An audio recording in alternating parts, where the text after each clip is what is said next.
I believe you'll bear with me that it takes viewers and subscribers to grow a channel. And it is also true that you are responsible for the reach and impressions your videos get. Yes, so it is against this backdrop that I bring you at least 3 things that you can do after you have uploaded your video so that you can garner more views and eventually hit the 4,000 watch hours that YouTube requires before your channel is actually monetized. So if you are ready, let's go. Virtual Giant. If you're a beginner YouTuber or a small channel like me or a growing channel, do not be in a hurry to send out the links to your videos to other people the moment after you posted those videos. Now, here's the reason. The YouTube algorithm is designed in such a way to actually push new channels or small channels. So when you upload your video, you need to give the video time. You need to give the algorithm time to distribute your videos by itself. Let the YouTube algorithm find a spot for you so that your next upload, the algorithm knows who to send those videos to, because the earlier ones, because it has found an audience for you, they are likely to engage with your video. They are likely to watch through to the end, whereby increasing your click-through rate, your audience retention, and eventually your watch hour. So do not share the links yet. Hold on, let the algorithm do the sharing itself. Let it distribute, let it reach more people by itself. Let it give you that impression so that when you are grown a bit, then you can decide how or the pace at which your videos must go. So in my case, I suggest that at least let your videos breathe for a while. One day is enough. Allow the video to go by itself naturally.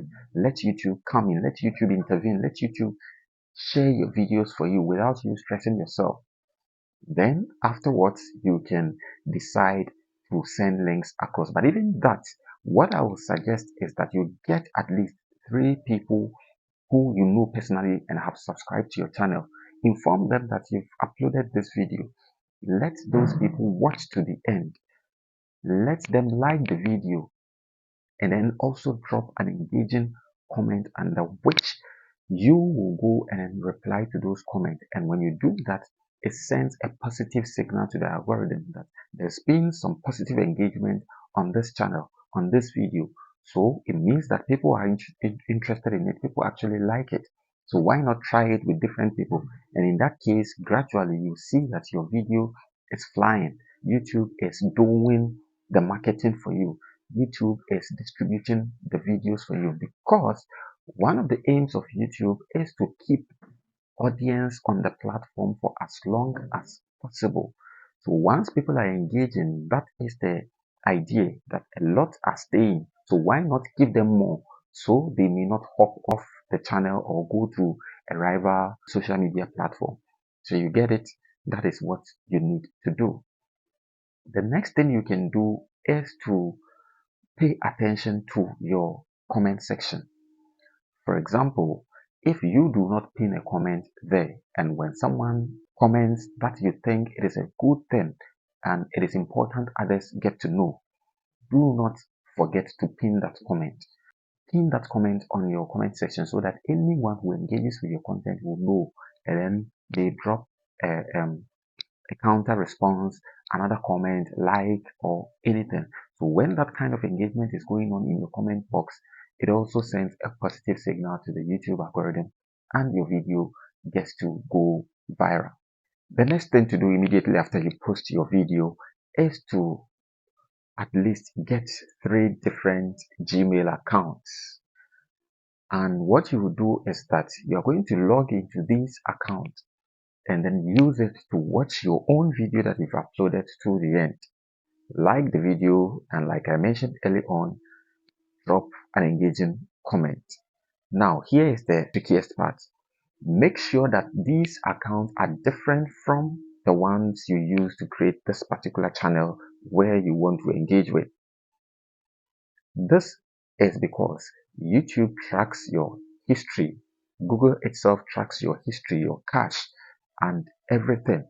So if you use an account that is in the same phone and they get to find out that there is something fishy going on here, your channel risks being shadow banned or even deleted entirely.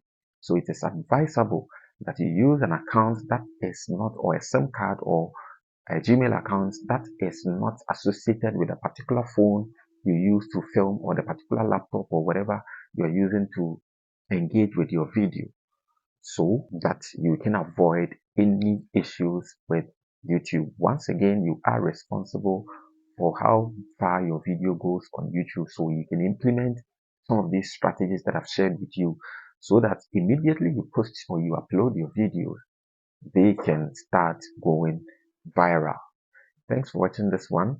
I'll see you in my next video. Bye.